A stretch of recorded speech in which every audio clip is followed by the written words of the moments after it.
Joe Biden recently gave a speech at the Electrical Workers Convention in Chicago, and we're going to take a look at some of the clips from this speech. But if you still think that this guy's brain is functioning, I don't know what to tell you anymore. This guy is so far gone. I mean, he's lost his damn mind. There's nothing he is saying that is not a lie, a fabrication, or an exaggeration at this point, and we're going to take a look at it today. I think it's good. A good thing when American families have more money in their pockets. American workers deserve a raise. All this concern, American wages went up 5%. Oh my God. I thought that we were supposed to see happen. I thought that's what's supposed to be happen. I mean, what the hell is that? Yes, Americans need more money in their pockets. No, giving them a raise is not what's going to help out. At this point, what we need is oil to be drilled in the U.S. We need all the supply chains opened. We need to start producing back here as a country. Giving us a raise is not going to do anything.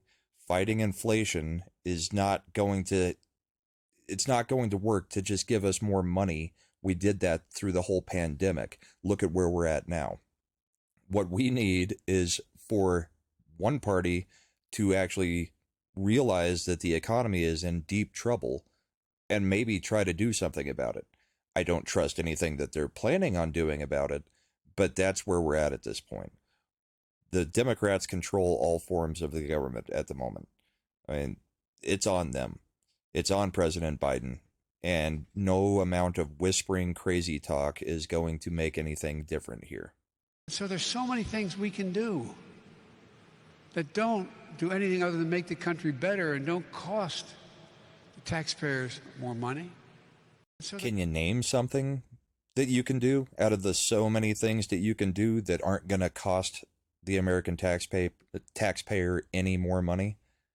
I haven't seen it. All I've seen is a massive spending spree that is driving inflation even crazier. I mean, we're trying to send $40 billion to Ukraine while there's no baby formula on the shelves in half the country. I mean, we're not taking care of our own here. This is a globalist agenda. We're sending money to Ukraine. Ukraine. They're corrupt. I mean, they are not a good government. We are not supporting a thriving democracy over there. I mean, sure, you can be upset about the people in Ukraine. You can also be upset about the people in Russia. But this is not our war, and there's no reason we should be funding any of this right now. I understand. That's why I've got a plan to lower the cost for everyday things that make most people who work to have, who need. And that would have fundamentally changed the standard of living. I'm sorry, what's going to change the standard of living? You're going to bring down the cost of everyday things that people work, have, need. I mean, are we even speaking English at this point? It's not grammatically correct. It makes no sense. The guy cannot speak a sentence. And he's reading right now. You can look at him looking in the sky, reading off the teleprompter that's got to be 2 stories high, the way he keeps raising his eyes to try to look at it. Who still believes this guy is capable of doing anything to either help this country or get through a sentence? I believe in bipartisanship. Right now, the majority of our Republican friends just see things differently. They don't want to solve inflation by lowering the cost. They want to solve it by raising taxes and lowering your income. Now, you think I'm making this up. If I didn't see the actual document, I'd think I was making it up. So Florida Senator Rick Scott, basically put together a 60-something page proposal that ultimately said that everybody needs to have skin in the game. You should be paying taxes no matter what your income is, which isn't necessarily a bad thing. That is not the same as we are going to raise taxes on everybody in the country. That is not at all what was represented in that proposal. And yet Biden keeps spouting this off, saying that the Republicans are going to increase taxes on the middle class and they're going to lower your income.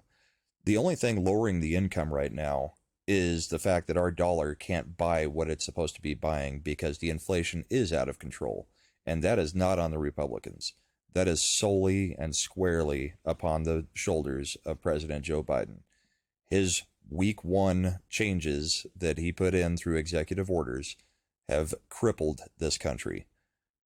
There's no escaping that for him. We inherited an economy on the brink of a Great Depression. Millions of people losing their jobs, losing their homes. But even more importantly, losing hope. Are they just hoping we won't remember what the economy looked like a few years ago? We were nowhere near the verge of a Great Depression. Gas was dollars per gallon less. The only thing that was causing any hardship was blue states' COVID impact. The red states, most of us didn't even really notice anything besides having to wear a mask to go to the grocery store for a few weeks. Some of us moved home to work. Things changed, but we are in no way in the hardship that the Democrats keep trying to say we were under the last couple of years of Trump. If anything, we were thriving. He just can't go a sentence or two without spouting a lie. I mean, he's done this his whole career. He lost presidential elections for plagiarizing. He's made up stories about people he knows from the Amtrak trains. We all knew who he was before he got this job. The sad thing is, voters are still supporting him for some strange reason. I mean, is it fear of Trump? Because at this point, you're looking like an absolute moron if you still think that this guy is in control of his faculties. Remember those long lines you see in the television? People lining up with all kinds of vehicles just to get a box of food, and they're drunk. How could we forget? People were hurting. And what is it the MAGA crowd want to do? Forget it. Forget it. God says in the United States of America, the idea that people would have to wait in line an hour and a half to get a box of food, and they're drunk. It's just unbelievable. This one's by far my favorite. The people who waited hour and a half in car lines to get a box of food put in their trunk. And of course, we get some more of angry Biden here, where he starts yelling at something for absolutely no reason. Personally, I never saw anything. I never even saw on the news that I can recall where people were waiting hours in line to get a box of food to put in their trunk. And I'm in a blue state, so even here we didn't have that issue. I don't know what it looked like in other blue states. I'm pretty sure it didn't happen in the red states. If anything, the lines we're going to start seeing are the gas lines, because essentially Biden and his administration are bringing back all the big hits from the past. We're going to have gas lines. We've got hyperinflation. We've got rising costs, and we've got a guy who doesn't want to take responsibility for any of it. It's either Putin or it's the Republicans, one or the other.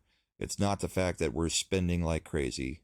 It's not the fact that Putin's war wouldn't be affecting the gas if we didn't have the Keystone pipeline shut down, if we were actually drilling, if we hadn't gone back to Obama's, crazy rules about oil exploration and drilling. We also wouldn't be having as many problems if we had kept the border closed and weren't letting people just flood into the country. But no, those aren't Joe Biden issues. He has nothing to do with that, besides the fact that he's the one who had signed the executive orders that turned back all of Trump's policies. We'll also take one quick look at Press Secretary Jen Psaki from, I believe it was exactly 1 year ago today, when the administration was saying that they're taking inflation seriously, and all of their economists and everybody's telling them that it'll be transitory and very short. I will say, as we've said in here before, but we'll reiterate that, of course, we take the possibility of inflation quite seriously. As actions that have been taken to date or proposals that have been made, most economic analysts believe that it will have a temporary or transitory impact. Doesn't seem to have been. I mean, maybe their economists really don't know what they're doing. We've said that for a long time, but their economists thinking that it's going to be transitory. I didn't even take economics in college, but I could have told you it's not going to be transitory when we're spending trillions of dollars. Ultimately, this was just a speech to Biden's union sycophants who are sitting there and fawning over him as he lays out all of these absolutely insane proposals and insane arguments on why inflation's happening, why the country is in the state that it's in. I mean, what do we expect anymore? If you're still planning on voting for this guy in 2024, you've lost your mind too.